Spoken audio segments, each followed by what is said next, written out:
My name is Gwen Dildine, and I'm the Chief Exploring Officer of Outside Walla Walla. Today, we are at Jasper Mountain Reserve, one of the most beautiful spots to hike in the Blue Mountains. Researching trails is actually how Outside Walla Walla came to be. Many years ago, we were looking for a community that had access to outdoor recreation. And after searching the Pacific Northwest, we decided we should research all the beauty we have in our backyard. What we discovered over the years is that there are plenty of trails to keep you hiking 365 days of the year. Let's talk about some of the ways you can take advantage of those opportunities.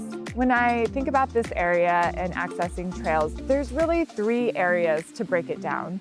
One is the tollgate area. The second is Walla Walla County and access to the Blues up Mill Creek. And the third would be the Dayton, Washington area that we've talked about as the gateway to the Blue Mountains. So let's start with the tollgate area. The trails there tend to have an upper and a lower trailhead. We'll link to this information in the notes, but we also talk about winter hiking in the Blue Mountains and utilizing those lower trailheads, so 9 Mile Ridge, Buck Creek, Lick Creek, the North Fork of the Umatilla, all of those have lovely access that tend to be accessible year-round. Up top, those trails really showcase quite the viewscape of the North Fork Umatilla Wilderness area. So the trails close to Walla Walla tend to be either in town, on the west end of the county, or up Tiger Creek Road. And what we lack in quantity, we make up for in quality.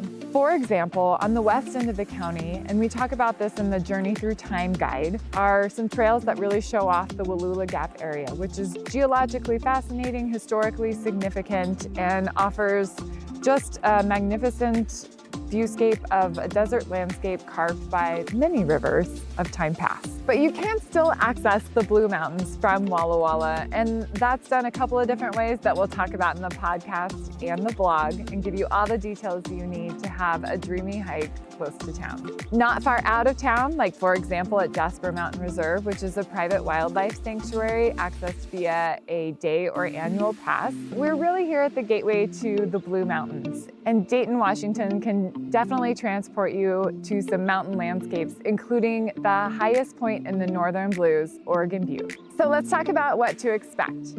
Now, these are remote places. Sometimes when you're hiking, you might be fighting for a spot at a parking lot, and you might expect there to be multiple facilities and vault toilets and all of those lovely amenities that we're used to in more turnkey recreation destinations. Well, here you are going to get a true wild experience. That isn't to deter your hiking inclinations, but really just to say, use it as you feel comfortable. So when we first started exploring this area, there were definitely times, especially with small kids, that we didn't even leave the trailhead. We would just let them explore, enjoy the view, go find some pine cones, use binoculars, and that's okay too. But if you also are in for a big backpacking loop, you can do that here too.